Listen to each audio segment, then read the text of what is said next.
With no further notice, I want to spend time on this vision, but I wanted to invite a very interesting company, a very interesting man. We are very much into the partnership, as you know. So what I would like to do, instead of me explaining that, I'll have somebody do it a much better job to describe. I'll take a company. I want to say one word that I didn't know the name of the company before I met Ian. I did not know the name. I didn't even realize what the strategy is. I was in shock, positive. I was in shock to see what's their dream, what's their vision.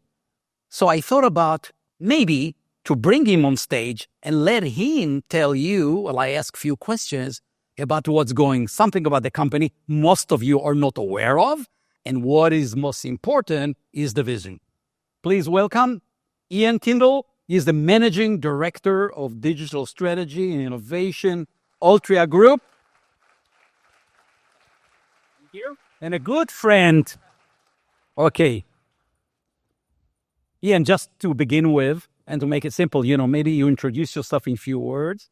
And more important, I told you today that I spoke to many here. They don't know the story of Altria. They most of them even didn't know the name. So I thought about maybe you will explain a little bit the company, and then we'll talk about the vision. Sounds good. And thank you so much, Koby, for the invitation and having us here. It's an exciting time to be at Altria. It's an especially exciting time to be here. Look at the standing room only here at this conference. I think that's incredible. I'm going to have to tomorrow go on the Placer app and see how many people were in this room. Exactly, yeah. Maybe you'll take a screenshot of it and put it in my performance appraisal for the year end. Say, hey, I did this. Altria is a over 200-year-old company. Our oldest brand is over 200 years old. We're the nation's oldest and only focused tobacco company in the United States. And so we have a controversial product, and we operate in a very controversial category, but we are committed to a smoke-free future. And as such, our company is undergoing a rapid transformation process.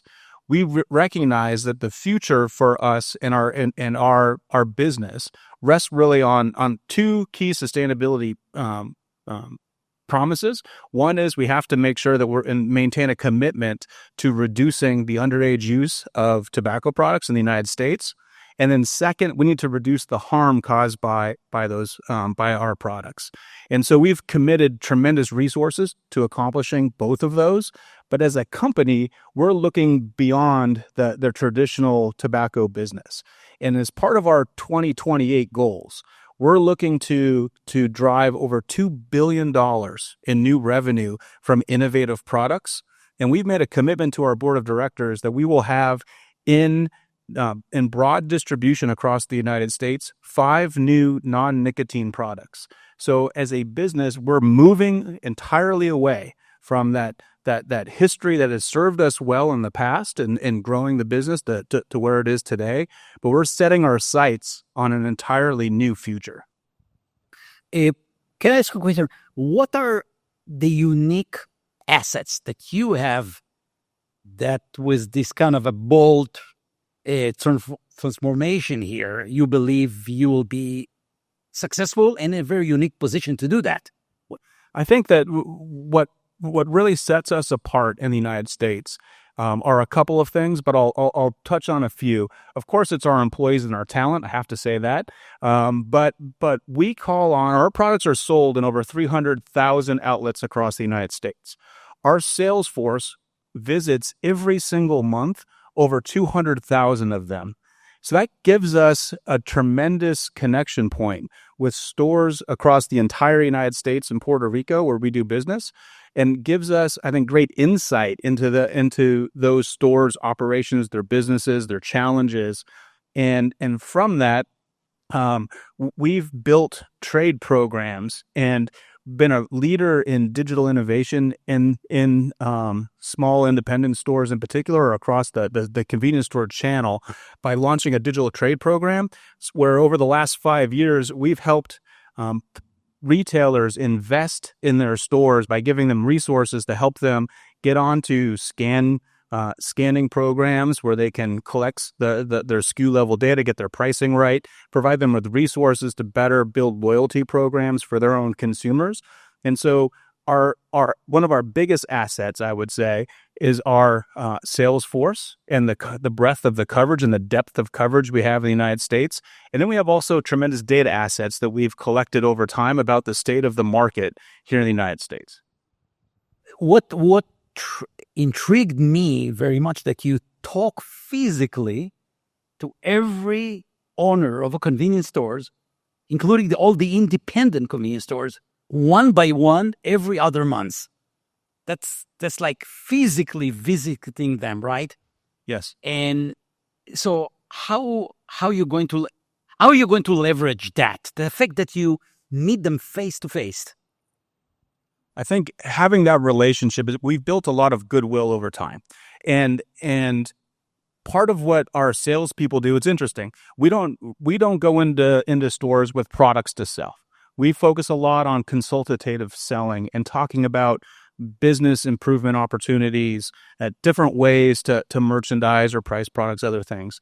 We can use this platform to introduce new brands that we will bring into the marketplace, and working with new brands that are launching. Maybe they're in a direct-to-consumer channel and they have an interest in getting into stores. It's very hard to break into stores and get more than 1,000 doors for your direct-to-consumer product.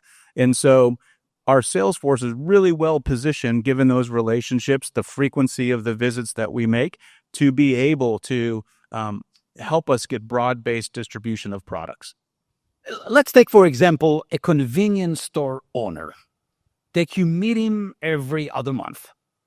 Now, with the new program, what is that you tell them? What's new?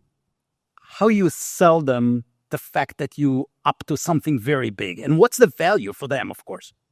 So one of the things that we've been experimenting with and I think evolving our trade program and what we've been doing with retailers is moving beyond just the focus on the tobacco business. So the tobacco business, we've been receiving scan data from a third of those stores that I mentioned with their on a daily basis. We're getting their scanning results. We've been experimenting with them to look at the entire store. And so to put into perspective all the sales in the store, and in exchange for that information, we're providing them with analytics and insights into who their customers are, what products they should carry, how to optimize their inventory, so that ultimately, at the end of the day, they're much more profitable. And we found that by doing this, it unlocks a number of things that we heard in some of the other breakout rooms.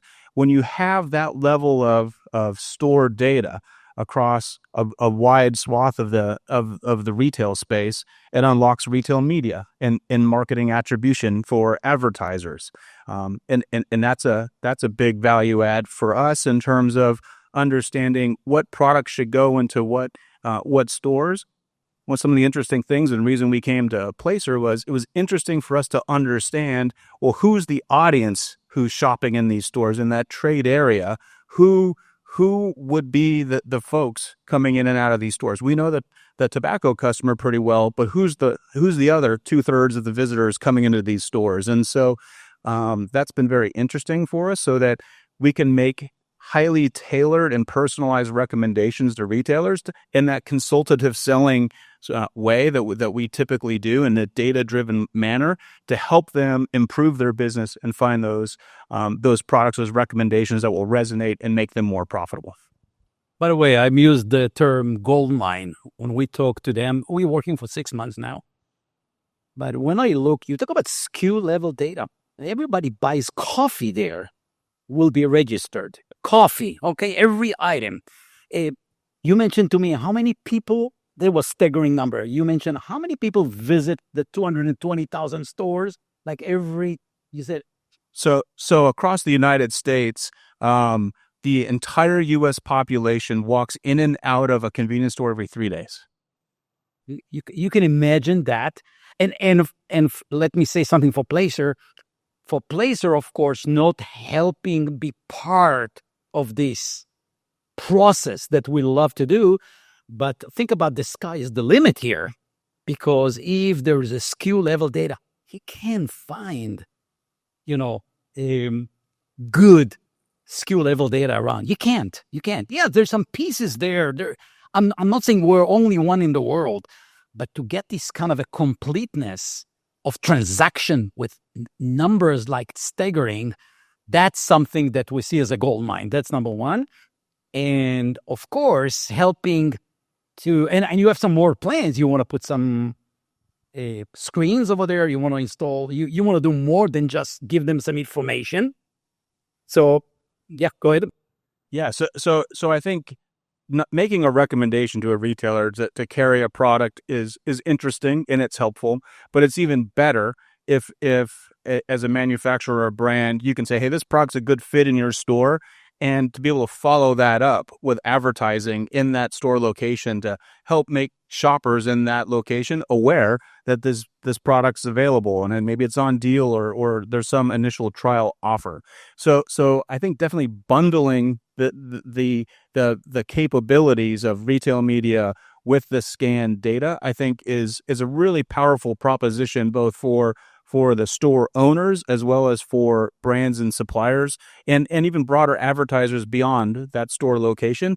Because one of the other things that we've begun to identify is that if you know what people, you might see information and say, like in Placer from a psychographic profile. But when you start to match that with product purchases, you start to get some start to see reinforcement of different patterns across shoppers that can be interesting beyond the store itself from an advertising perspective. Okay, and by the way, you see the kind of dialogue. This is local. I'm not interviewing Ian here. Just be aware of that. We are very excited, and I thought I asked Ian to come here and talk about it because for me, a lot of that was new information. By the way, I'm not sure if people know the size.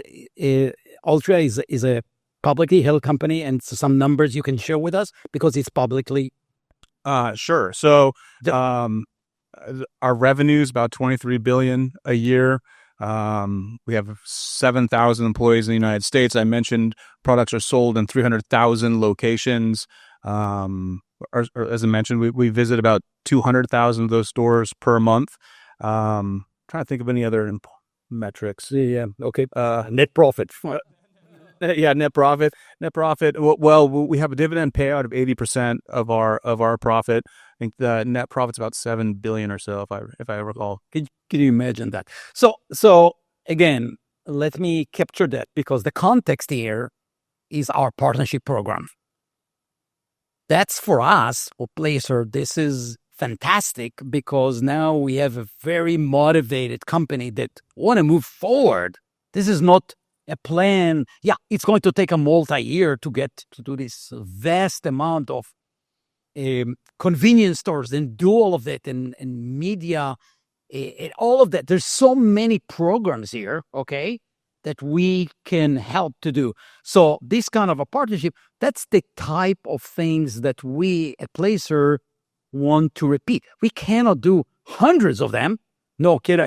We have the Bloomberg, we have the Esri, we have another 35 other partnership, but there is few partnership that we can leverage together with Altria, our strengths, our data to get that rapidly. And we look for partners that are eager to move fast. That's not easy. Not every partner can move as fast as what we hear. What about maybe the question about the momentum that's going on at the company to do that? Because it seems like very grand, very big. It is an ambitious goal that we have set. If you go to altria.com, what I've mentioned, you will see our 2028 enterprise goals listed there. We're very transparent about this transition, this transformation that we're making in our business. We're accountable as employees. We're accountable for it. Our board of directors has approved it. They hold us accountable for making this substantive change in our business. So we are highly motivated to make this transition. In fact, our CEO reorganized several years ago to reduce the number of direct reports that he has, so that we've consolidated all of the operating companies of the core business under the chief operating officer, so that he could focus on really two key areas. The operations chief operation officer has the core business and then growth. And so the chief growth officer is where he spends his time divided equally between the two. So it's just as important that we maintain the core business, but also are really focused on the growth and the transformation of the company. And so company-wide, we've announced a significant end-to-end transformation effort that's helping us free up resources that we can commit to investing in this initiative and others like it, where we're really positioning ourselves for long-term growth. And we believe, and I firmly believe, and I'm with conviction, that data like this, that unique data sets that we are able to harness individually are going to be key to powering our future success.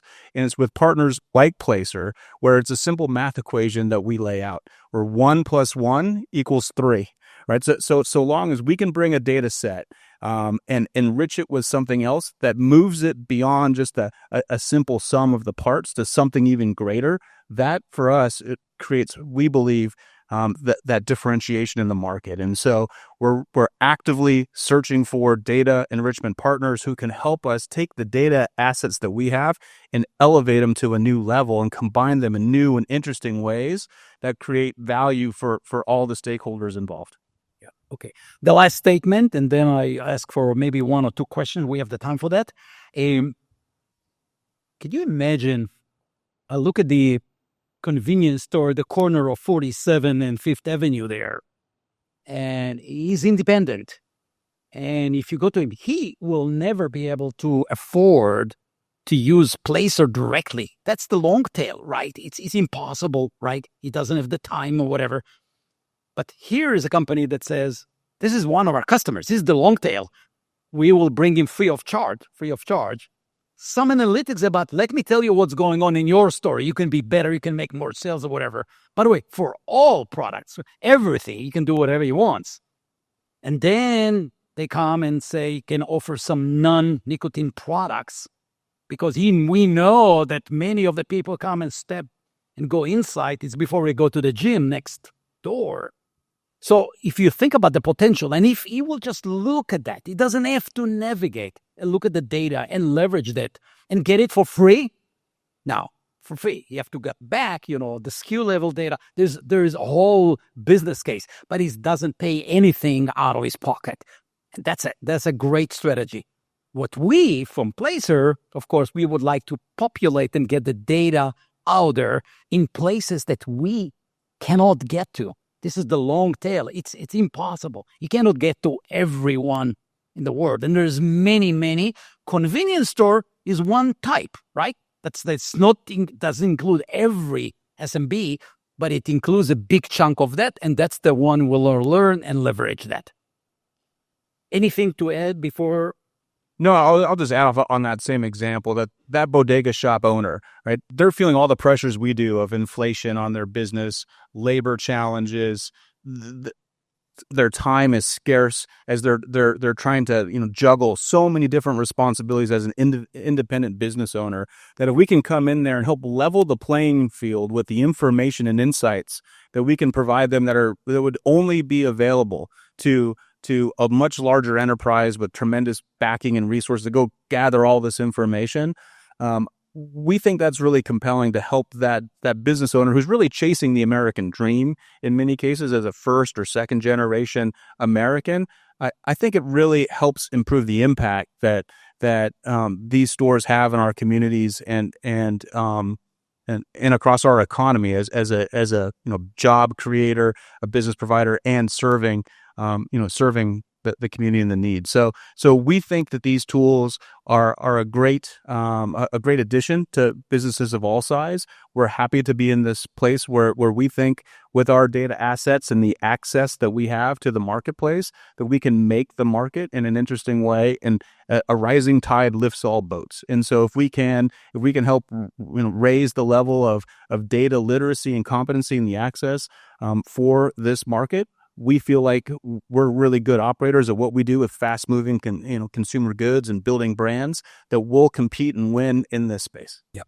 By the way, something that we usually don't say that is the chemistry, is the people. With this partnership, it's all about people. And I'm sure that Ian can talk about it. We can talk from our end. We find a team of people. We know exactly what they want to do. And we have a good chemistry, trust. We work for 6 months to help in different kind of, analysis or whatever, because the program will start full swing, hopefully next year. But it's very, very key. Why do I mention that? Because from our standpoint, all the partnership we have, we're trying very hard to bring the best of our people to the table and put significant value.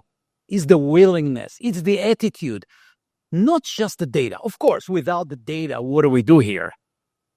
But we want to continue to excel. And that was our philosophy from day one. The customer success has this kind of a spirit, this kind of partnership, which is very intimate by definition. We go out of the way to make it work. We bring the best of our people to the table to make it work and to make it successful. That's our commitment to partners like Altria. And I'll just say to that effect that the Placer team is one of very few partners who we looked at, we vetted as being a key component of our ecosystem that we're building. And that's because of the people. That I see many Placer-friendly faces in the room. The whole team has been nothing but impressed with the quality of the folks that have, and the commitment, frankly, of the folks who've come to answer our crazy questions, really help us explore and better understand the data and the opportunity. And I think that that as we go forward, that's going to be a key differentiator for us because it's the data, as the people and the insights that you all are helping us connect with, that's driving our creativity and ultimately I think the value that we'll create in the marketplace. And so I think that's why there's so many people here in this room, is because they probably had a similar experience. I'm sure I'm not unique in that. So it's been a tremendous experience for us on behalf of the Altria team. Thank you very, very much, Ian. Thanks very much. Yeah. Oh, thank you. Yeah.